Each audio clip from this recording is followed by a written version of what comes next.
Sungguh bersyukur Bapak Ibu Saudara kalau malam hari ini kita boleh kembali bersama-sama untuk masuk dalam doa, pujian dan penyembahan dalam Miracle Worship Night.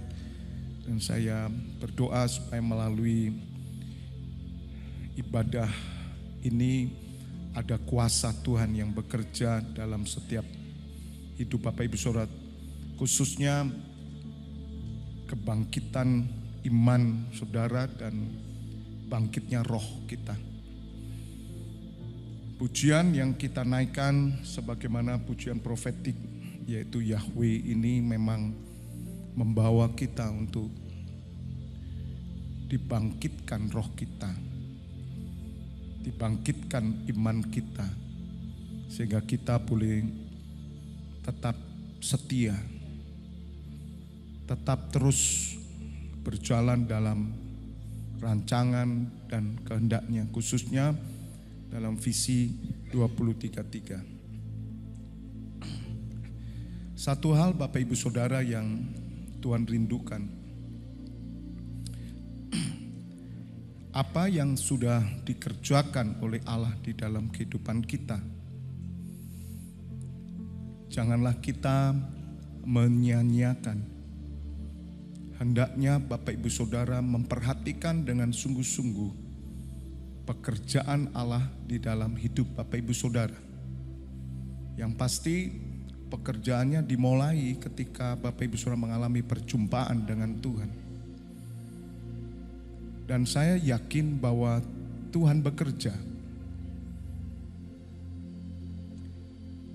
Banyak orang mengabaikan apa yang dikerjakan Allah dalam hidupnya,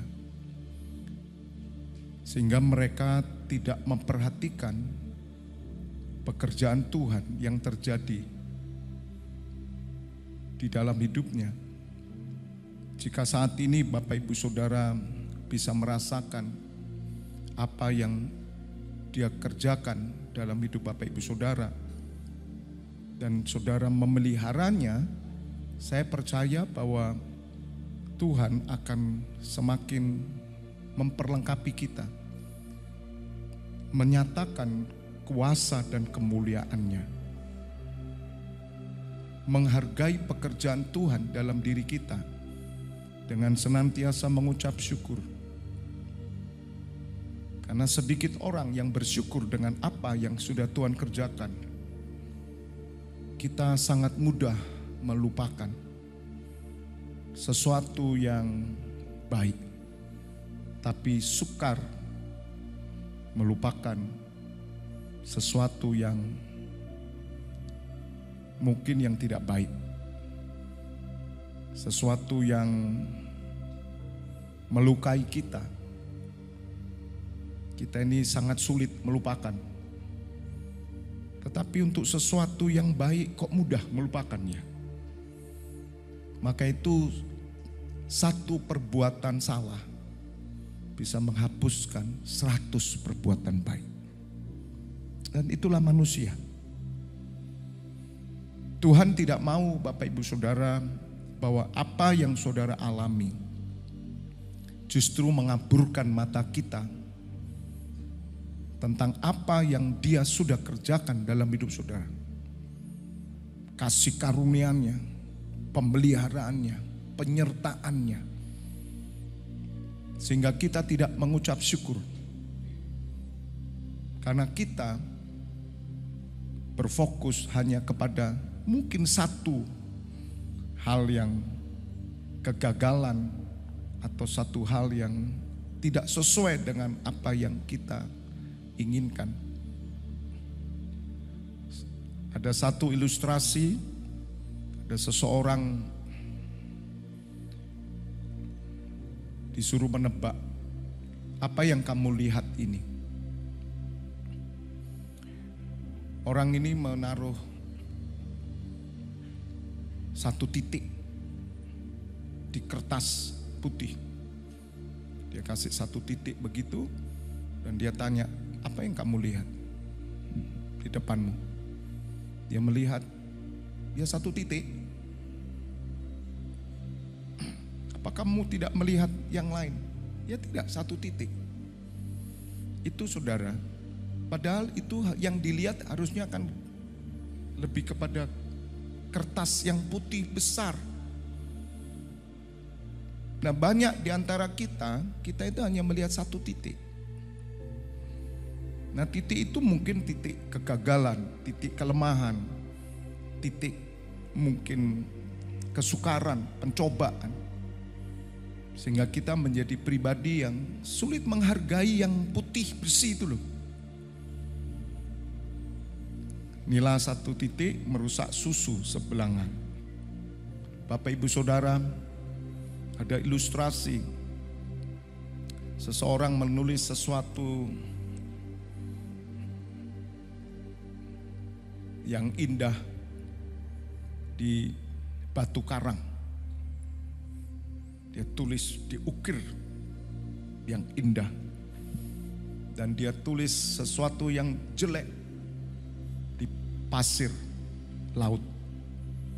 Ketika ombak menerpa saudara, batu karang diterpa ombak, pasir diterpa ombak. Dan saudara tahu ombak itu kalau ke pantai kemudian dia tarik semua itu kembali ke laut. Itu daya gravitasi yang menarik. Yang terjadi di karang itu tetap tertulis sesuatu yang indah. Tetapi yang ada di pasir semuanya bersih. Ilustrasi ini memberikan makna supaya sesuatu yang baik itu harusnya kita tulis di loh hati kita. Apa yang Tuhan kerjakan, tolong diukir. Karena Allah itu mengukir firman-Nya bukan lagi di loh batu, tetapi di setiap loh hati kita. Dan firman-Nya itu selalu memberikan kebaikan buat kita. Tidak pernah firman-Nya melakukan kejahatan. Mari Bapak Ibu Saudara, visi 2033 ini ke depan, mari belajar. Kita harus keluar dari tabiat manusiawi kita. Karena apa yang saya sampaikan semua itu tabiat manusia. Manusia sangat mudah melupakan yang baik. Satu kesalahan aja sudah hilang semua kebaikan. Itulah manusia. Manusia yang berdosa. Dan kita terlalu fokus dengan kesalahan. Kita tidak melihat kebaikan. Sehingga respon kita kepada Allah pun begitu. Maka kita sulit mengucap syukur. Tiap hari kita menggerutu.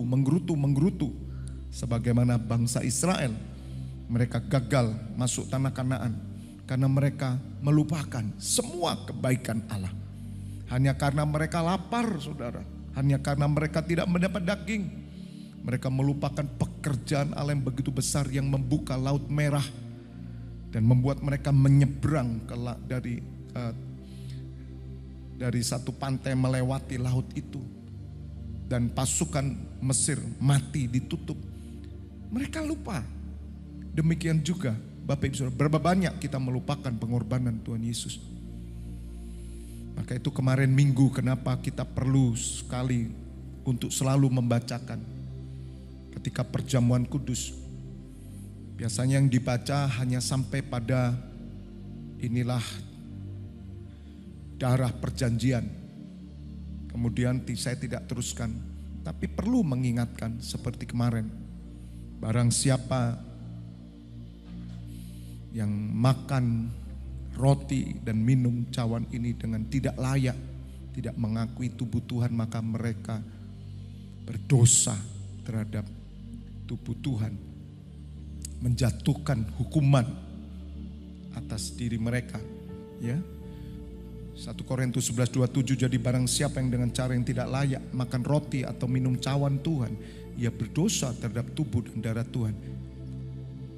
Bagaimana saudara kita bisa diampuni kalau kita berdosa terhadap tubuh dan darah putranya?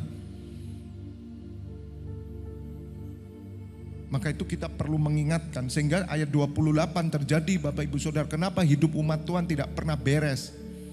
Kenapa hidup umat Tuhan selalu ada dalam masalah persoalan terus? Karena ini saudara. Dan selama ini tidak pernah dibuka di gereja-gereja. Perhatikan di gereja, tidak ada yang berani membuka. Tapi bersyukur di tempat ini Tuhan membuka. Supaya kita mengerti dan kita menghormati apa yang sudah Tuhan kerjakan dalam diri kita. Karena itu hendaklah tiap orang menguji dirinya sendiri, baru sudah itu yang makan roti dan minum dari cawan ini 29. Karena barang siapa makan dan minum tanpa mengakui tubuh Tuhan, ia mendatangkan hukuman atas dirinya. Tanpa mengakui tubuh Tuhan. Bapak Ibu Saudara, saya diajar oleh Roh Kudus mengerti satu pernyataan yang selama ini saya tidak terlalu mengerti pernyataan Tuhan Yesus. Tapi ketika saya memahami, mengalami, tiba-tiba itu muncul, saudara. Seringkali ketika ada dalam peristiwa-peristiwa, tiba-tiba apa yang dikatakan Tuhan tuh, oh ngerti saya gitu. Waktu itu Tuhan Yesus berkata, kamu boleh menghujat anak manusia. Karena Tuhan Yesus dihina. Oh, orang ini mengusir setan dengan Beelzebul, dengan setan. Tuhan Yesus berkata, kamu boleh menghujat anak manusia. Tetapi kamu tidak akan pernah diampuni kalau kamu menghujat Roh Kudus. Jadi pikiran kita kan begini, anak manusia siapa? Tuhan Yesus. Jadi orang menghujat Tuhan Yesus enggak apa-apa. Dalam pikiran saya begitu. Orang menghina Tuhan Yesus, tapi jangan menghina Roh Kudus dong. Kamu tidak akan pernah diampuni. Dan saya berpikir waktu itu, tuh, menghina Roh Kudus ya sama aja menghina Tuhan Yesus sebetulnya. Tapi kenapa Tuhan Yesus berkata, kamu menghina anak manusia, tidak apa. Tapi kalau kamu menghina Roh Kudus, menghujat Roh Kudus, kamu tidak akan diampuni. Nah ternyata Bapak Ibu Saudara, itu satu ungkapan. Nah ini ayatnya Markus 3 ayat 29. Ayat 28-nya apa?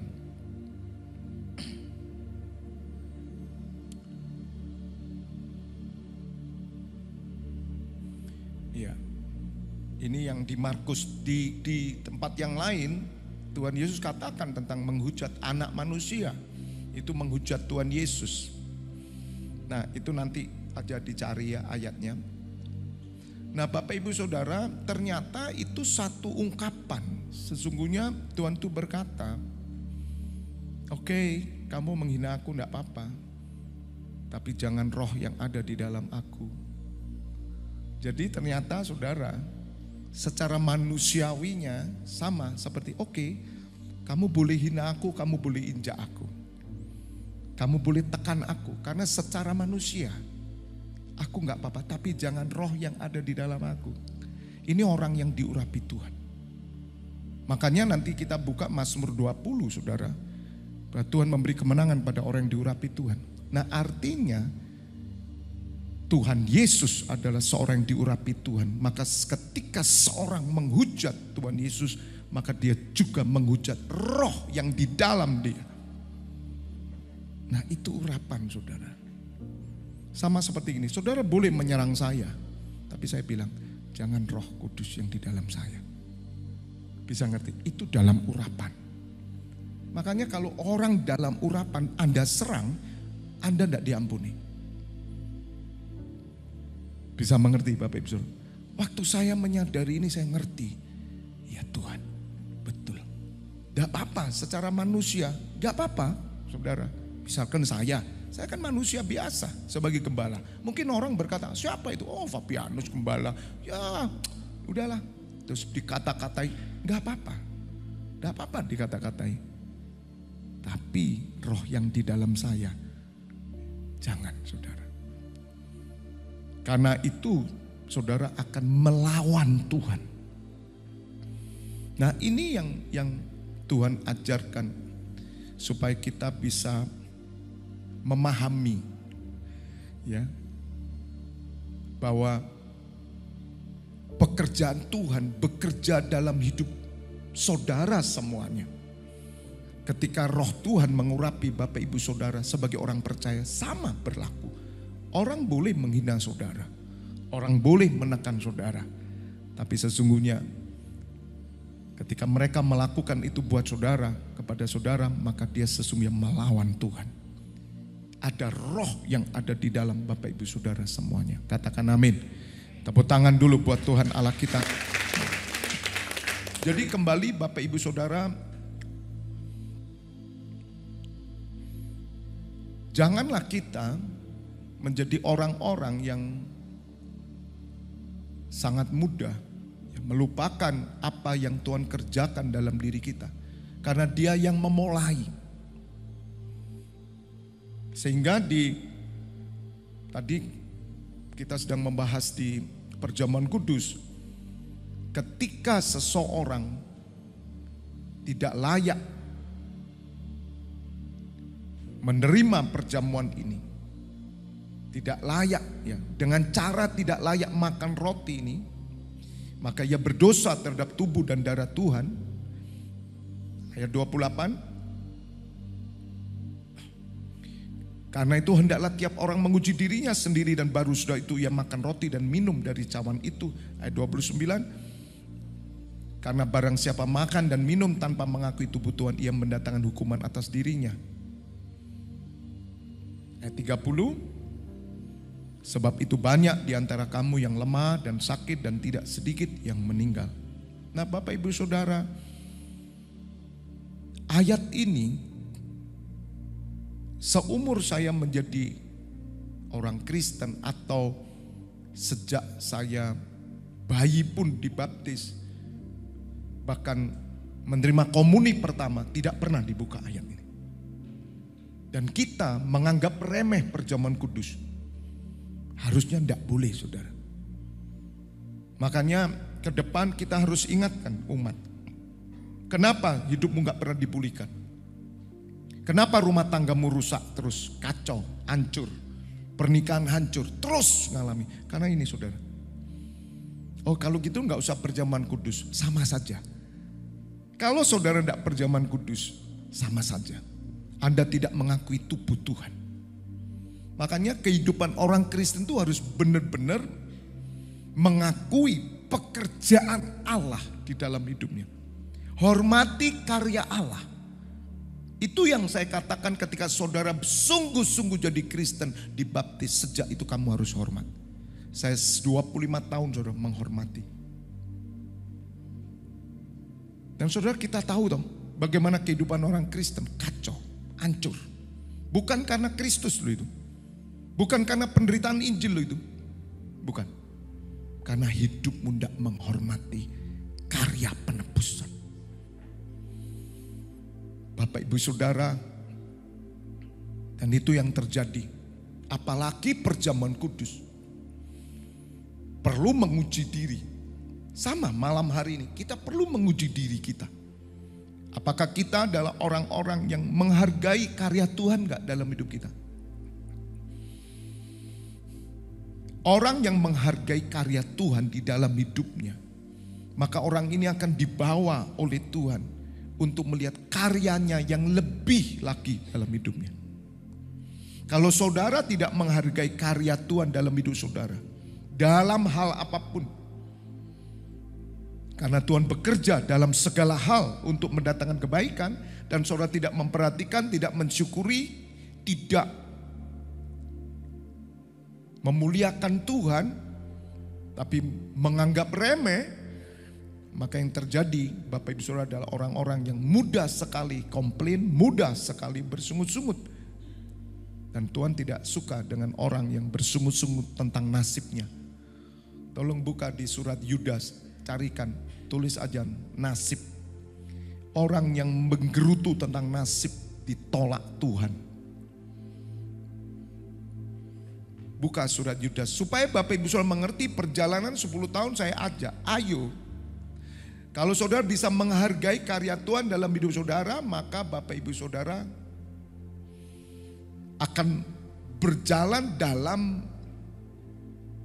ucapan syukur, berjalan dalam kenikmatan Tuhan. Meskipun di tengah penderitaan. Sama seperti Tuhan Yesus. Tuhan Yesus taat dalam penderitaan. Sebagai manusia, ia berdoa dengan keluhan dan ratap tangis. Dan doanya didengar karena kesalehannya. Jadi doa itu didengar karena perbuatan saudara bagaimana. Kesalehan hidup. Nah, kesalehan hidup artinya ketaatan di dalam kesesakan. Meskipun Tuhan Yesus tahu penderitaan dialami, kesesakan dialami, tapi dia tetap setia melakukan kehendak Bapa. Itu orang yang hidup dalam kesalehan dan doanya didengar. Surat Ibrani Yudas 1 ayat 16, mereka itu orang-orang yang menggerutu dan mengeluh tentang nasibnya. Nah, lihat Bapak Ibu Saudara. Siapa yang suka mengeluh nasibnya? Anda bertobat. Ayat 15-nya apa?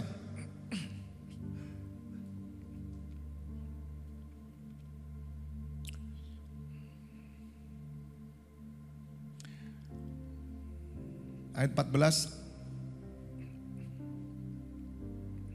Juga tentang mereka Henok keturunan ketujuh dari Adam telah bernubuat, katanya sesungguhnya Tuhan datang dengan beribu-ribu orang kudusnya. Ya, Tuhan datang dengan beribu-ribu orang kudusnya, saudara. 15, hendak menghakimi semua orang. Jadi orang kudus Tuhan, siapa orang kudus Tuhan? Orang kudus Tuhan ada setiap orang yang percaya kepada Tuhan Yesus dan hidup sesuai dengan perintah-perintah dan ketetapan Tuhan. Bukan semua orang Kristen, saya katakan. Tidak semua orang Kristen melakukan perintah dan ketetapan Tuhan. Makanya saudara disebut orang kudus Tuhan. Rasul Paulus menyebut saudara, hai orang kudus di Efesus.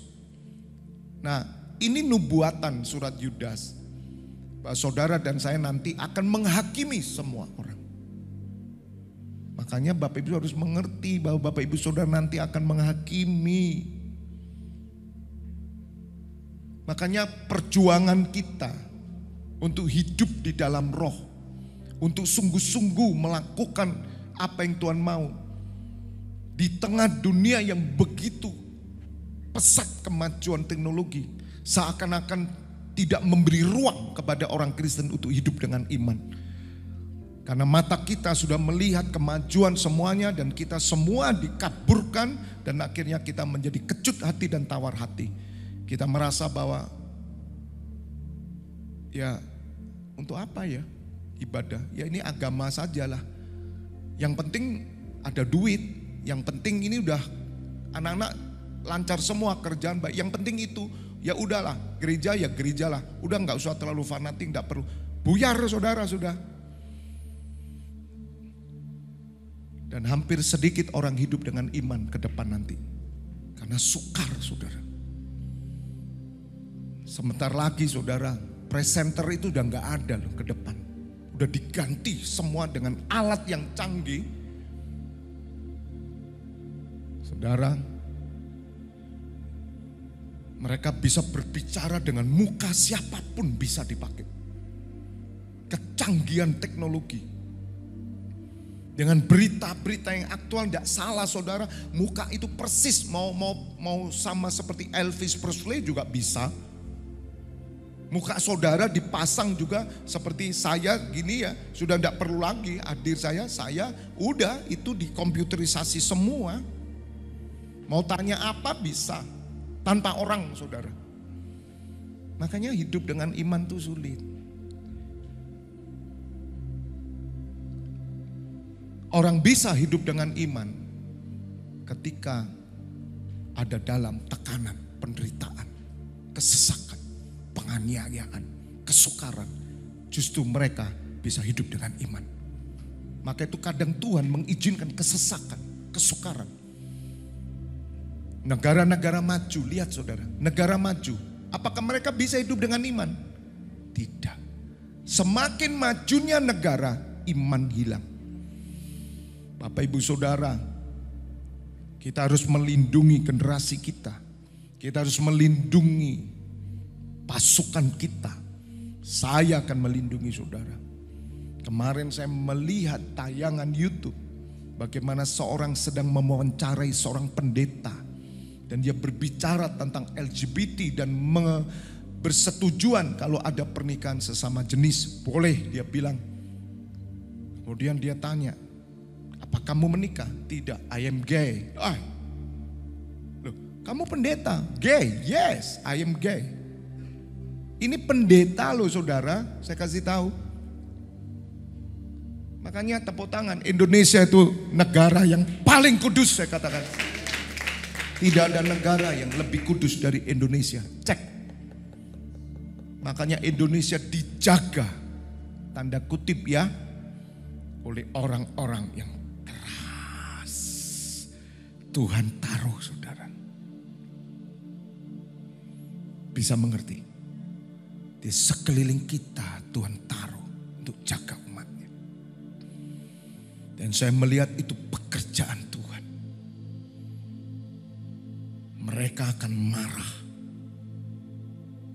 Saudara, mereka tidak mau menerima adanya kemaksiatan.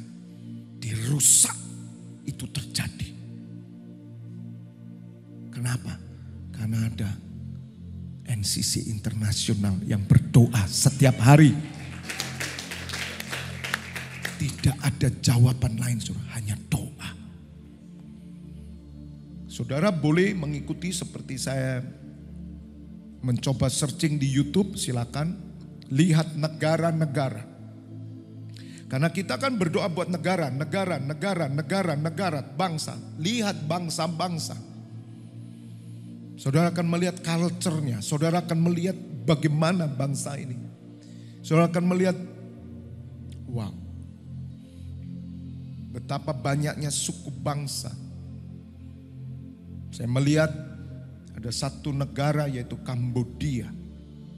Saudara, negara ini negara termiskin di Asia. Dan negara ini melegalkan satu adat di mana mereka menyetujui bersama. Ketika mereka mengetahui anak gadisnya sudah mulai tumbuh gadis, mereka memberikan satu pavilion. Nah, kalau ngomong kerennya pavilion. Satu tempat, gubuk, dipersilakan dia memilih siapapun laki-laki yang akan masuk dan berbuat zina di sana, disetujui dan itu sebagai kebenaran, tidak apa-apa. Lihat saudara, sehingga wanita-wanita di sana semua menunggu, memilih calonnya sampai cocok di sana. Dan yang anehnya tidak ada angka perceraian, tidak ada. Loh kok aneh, gak ada cerai? Ya saya gak tahu. Ya mereka nikah. Tapi ini kan sesuatu yang gak benar, tapi dibenarkan di negara itu. Ketika saya melihat negara-negara ini saudara, Pakistan, ada suku yang paling jauh saudara. Roh Kudus itu hanya menyampaikan satu, doa. Tidak bisa saudara, selain doa. Hanya doa itu yang bisa ngubah nanti. Maka mata hati kita itu nggak boleh terkurung kepada janti. Ya, Kota Malang, lihat saudara, bukalah pintu jendela dunia. Karena kita sedang bergerak ke sana sampai akhirnya belas kasihan Tuhan. Belum negara India, belum negara-negara yang paling miskin. Waduh saudara, kalau melihat kita cuma menjerit, Tuhan, hanya Engkau yang bisa melakukan semuanya. Hanya melalui doa. Maka saya sarankan Bapak Ibu Saudara untuk bisa membuka YouTube untuk mencari negara-negara, pelajari bagaimana negara-negara ini semua, supaya doa-doa kita menyentuh. Kembali di surat Yudas, hendak menghakimi semua orang dan menjatuhkan hukuman atas orang fasik, ya, dan karena semua perbuatan fasik yang mereka lakukan. Orang fasik saudara, orang yang tahu kebenaran tidak melakukan, dan kitalah nanti hakimnya. Makanya saudara, mari sabar, hidup dengan iman. Sekali lagi, semakin majunya zaman, iman itu udah tidak dipakai. Karena iman itu tetap fokus kepada apa yang tidak dilihat dunia, yaitu kerajaan 1000 tahun, langit baru, bumi baru. Di tengah-tengah kemajuan zaman, saudara sepertinya orang paling kuno. Di tengah-tengah kemajuan teknologi, kemajuan peradaban, saudara semakin menjadi orang yang sepertinya orang-orang yang jadul, kuno. Tapi ini kebenaran. Karena mereka sudah melakukan apapun yang dianggap itu human right, hak asasi manusia. Jadi kalau saudara tidak mengikuti hak asasi manusia, ya ketinggalan zaman kuno. Bagaimana anak-anak kita? Rela saudara memberikan anak-anak saudara ke luar negeri sekarang tidak dijaga ke negara Eropa? Saudara di sana sudah kita tidak tahu. Di Thailand aja saudara ketemu seorang wanita itu is lady boy or lady true, I don't know. Itu lady boy atau lady. Loh bener saudara, cantik-cantik. Banyak yang kesalah di sana. Makanya sampai hari ini saya belum ke Thailand. Berliani aja ke sana 2 tahun ya kamu. Tapi di Thailand itulah berliani dilawat Tuhan. 2017 ya, kita lagi sujud nyembah di sana dia ngalami terobosan. Siapa yang mau diutus ke Thailand? Jangan operasi. Loh. Haleluya. Lihat saudara, Anda mau nyerahkan anak saudara ke Thailand. Hari ini orang lagi mikir, ini mau ke Jepang lah, sekolah ini. Aduh, saya ini kadang mikir ya. Kan saya tadi ada di perkabungan, ya. Jadi budi saya kan pulang ke rumah bapak dengan mendadak. Ya memang tidak mau menyulitkan anaknya. Dan besok kita akan melakukan malam penghiburan dan saya bersyukur diberi kesempatan. Padahal saya tidak minta. Tapi saya bersyukur, saya bilang Tuhan terima kasih. Aku dikasih kesempatan. Karena mereka dari denominasi lain dan saya tidak mau mengganggu. Tapi justru mereka bilang, ayo terima kasih Tuhan. Karena saya keponakannya. Dan dia bangga dengan saya. Dan saya mau memberi sesuatu yang berharga. Tidak ada yang bisa saya beri. Ya, tapi justru mereka yang menawarkan besok ya jam 7 malam. Saya berharap imam-imam mendampingi saya. Saya bilang besok malam kita akan bikin surga di tempat ini. Dia bilang ya anaknya, banyak nyanyi, mama suka nyanyi lagu rohani. Siap, kita minta malaikat Tuhan hadir. Amin. Ya, kembali Bapak Ibu Saudara. Jadi ke depan itu sulit. Makanya jangan terpengaruh. Tadi kita ngobrol sama pendeta juga waktu itu datang berkunjung. Ngomongnya udah teknologi, ngomong gini, sekolah gini, ada beasiswa gini. Saya yang deso ya saya bilang. Roh saya ini gak connect sama sekali. Apa saya ini sesat lah ya tiba-tiba ya. Kok gak gadok ya. Mereka ngomong masa depan, saya bilang dalam hati percuma Tuhan mau datang. Ya gak relevan saya kalau kumpul mereka ngomongnya masa depan dunia. Sedangkan saya gak tertarik, itu cita-cita. Bahkan ikut Tuhan Yesus cita-cita kita gagal kok saya bilang. Ya toh? Jadi saya merasa hati-hati saudara, hati-hati. Jangan tergiur dengan tawaran-tawaran apapun. Ini lowongan pekerjaan. Lihat saudara. Makanya saya merasa Tuhan hidup dengan iman tidak mudah. Dari zaman rasul-rasul sampai hari ini saudara, iman ini sudah dikikis habis. Orang sudah hidup dengan pengetahuan hari ini, bukan iman. Tapi saya bersyukur kita hadir di tengah-tengah dunia ini. Amin. Gereja ini hadir. NCC Internasional hadir di tengah-tengah dunia ini untuk kita tetap mengumpulkan orang-orang yang siap hidup dengan iman walaupun menderita, walaupun tidak ngetop, walaupun kita jadul, tapi kita tetap menjadi orang benar Tuhan selama-lamanya. Amin. Gak apa-apa. Sungguh loh, saya ngalami loh saudara. Orang bicara tentang ini, peluang-peluang ini, hati saya ngomong langsung percuma. Saya mikir juga, apa saya yang salah ya? Kok jadi gini saya? Terlalu banyak doa ini saudara. Pinginnya langsung ke surga. Saya tidak tertarik gitu loh. Karena saya selalu berkata dalam hati gini. Saya kan dengerin ke Jepang. Di Jepang begini, kita harus gini. Kanada, ngomongnya luar negeri. Terus saya bilang, apa mereka bisa ibadah? Apakah mereka masih mengingat Tuhan?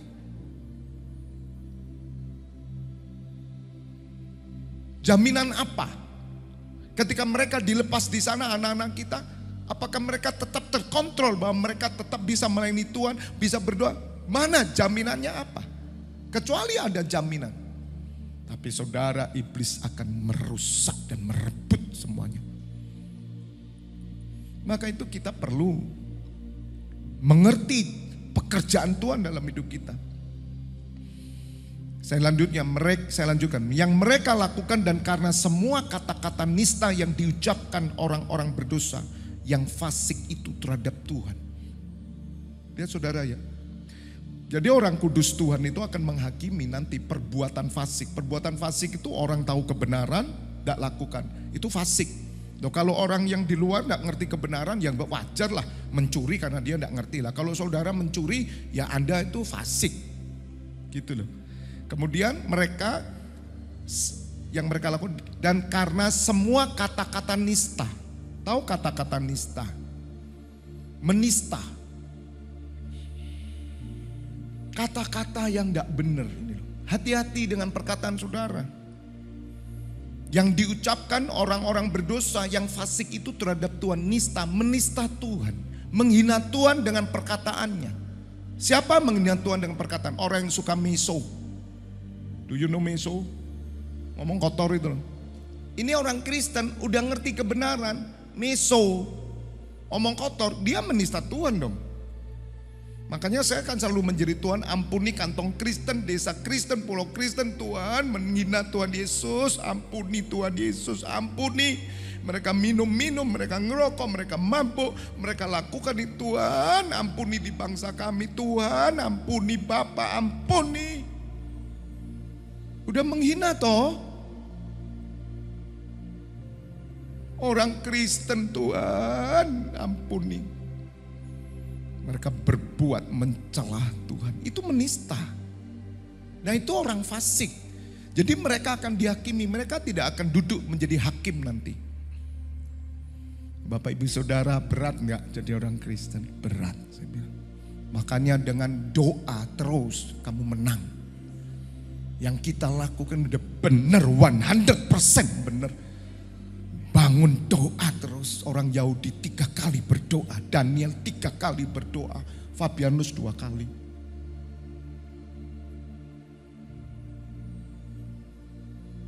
Orang Yahudi rata-rata 3 kali saudara. Yang kita dirantus langsung 1 jam mungkin 3 kali. Mereka 5 menit mungkin 10 menit, 15 menit. Intinya itu bukan berapa kali, tapi sungguh-sungguh wow. Ngerti ya? Minggu nanti saya doakan tim kita. Jadi JKI FLTF Church punya tim futsal yang akan lomba nanti tanggal 5 Juni.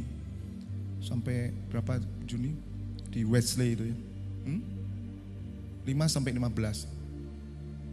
Saya dukung 12 orang, 10 dari kita, 2 dari gereja lain yang bergabung tim kita. Saya support, tapi saya pesan, ya jangan meninggalkan ibadah, cari latihan.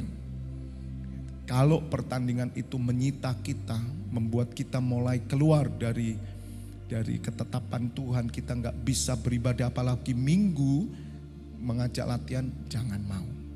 Wes ora butuh piala. Tak belikan piala di mahkota itu loh. Akeh. Wis meliodo. Sakarepmu tulisan juara piro wis. Haleluya. Ada amin. Apa ngeli piala? Emas ah. Tak carikan emas. Tak kasih. Tak kalungi. Lo gak lomba. Tidak apa-apa. Daripada anak-anakku direbut. Waktunya ibadah. Direbut latihan. Loh kan hilang pasukanku. Ya mending gak peduli. Nah itu loh yang aneh gitu, rotok gini gitu loh saudara. Ya itu yang kadang saya itu, Tuhan saya itu gerak dengan iman. Jadi sudah gak connect saya itu ketemu orang dunia ngomongnya bisnis-bisnis. Percuma saya bilang. Mau sekolah gini lah, mau beasiswa gak butuh beasiswa aku. Beasiswa tapi anak-anakku hilang. Kecuali beasiswa itu menjamin ibadah mereka saya kasih. Enggak apa-apa ya toh, jelas ada bisa streaming. Tapi kalau enggak sudah nehi, saya bilang. Haleluya. Amin. Saya tutup ya, kurang 5 menit. Ayat 16. Mereka itu orang-orang yang menggerutu. Jadi Tuhan enggak suka sama orang menggerutu. Ini orang menista Tuhan, menggerutu dan mengeluh tentang nasibnya. Orang Kristen kok ngeluh nasib? Bertobat saudara. Hidup menurut hawa nafsunya. Jadi orang yang mengeluh nasib itu gini loh saudara. Orang yang melupakan karya Tuhan. Loh, nasibnya sama pengorbanan Tuhan Yesus itu lebih gede mana? Jadi saya itu hidup dengan iman, menarik diri saya selalu ingat pengorbanan Tuhan Yesus, pengorbanan Bapa. Saya itu bersyukur meskipun saya menderita, meskipun mengalami persoalan, tapi karyamu jauh lebih dari semua persoalanku. Dan aku lewati Tuhan. Makanya saya selalu ngajari tidak jemu-jemu kepada saudara. Tidak usah takut sama persoalan. Mau kalah, mau menang, mau gagal, mau gelundung, terserah, tidak apa-apa. Utang gak terbayar sampai Tuhan Yesus datang masih gak apa-apa. Gak usah bingung. Tapi jangan utang lagi gitu loh. Beresin gak apa-apa, gak usah bingung. Mau gagal, mau berhasil gak ada urusan sama iman. Katakan amin. Gak ada urusan sama iman. Tapi iman itu berurusan dengan perbuatanmu. Gitu loh. Perbuatanmu menentukan imanmu. Tapi kalau persoalan saudara mau persoalan apalah, hadapi saya bilang. Asal saudara tetap berdiri sebagai imam Tuhan. Katakan amin. Tetapi mulut mereka mengeluarkan perkataan-perkataan yang bukan-bukan. Lihat saudara. Orang yang tidak pernah menghargai gampang melupakan. Tuhan itu loh bekerja nolong saudara itu. Begitu, bukan banyak ya. Banyak. Gara-gara hanya sesuatu yang kegagalan tak. Kita ini bisa menggerutu, lu kan lucu. Itu loh orang yang tidak pernah bersyukur. Dan orang seperti ini Bapak Ibu Saudara Tuhan tidak berkenan. Dan saudara akan lihat hidup orang seperti ini tidak pernah enak. Saya kasih tahu. Tidak pernah enak. Orang Jawa bilang soro hidupnya.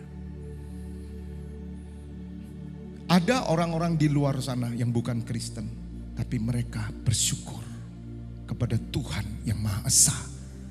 Mereka jalani dengan baik, hidupnya enak. Hidup enak itu bukan tanpa masalah. Tidak mungkin. Orang hidup pasti ada hal-hal persoalan. Tapi engkau bisa ngalami hidup yang enak. Itu bisa. Dan hidup yang enak hanya ada di dalam Yesus Kristus Tuhan. Itu beda memang. Sejak dalam Tuhan Yesus hidup saya enak. Sungguh. Sama-sama saudara. Dulu bekerja, ya, ibaratnya dulu bekerja tanpa Tuhan dan bekerja dengan Tuhan beda. Beda, nikmatnya beda. Capeknya beda. Sungguh beda. Ada damai sejahtera yang menguasai hati kita. Tetapi mulut mereka mengeluarkan perkataan yang bukan-bukan dan mereka menjilat orang untuk mendapat apa? Keuntungan. Siapa orang-orang yang mengeluh tentang nasibnya? Orang-orang yang selalu mencari keuntungan. Orang-orang yang hidupnya tidak mencari keuntungan ya saudara. Itu bukan berarti bisnis tidak boleh untung, tidak. Saudara tidak tamak. Pikiran saudara hanya isinya terus duniawi.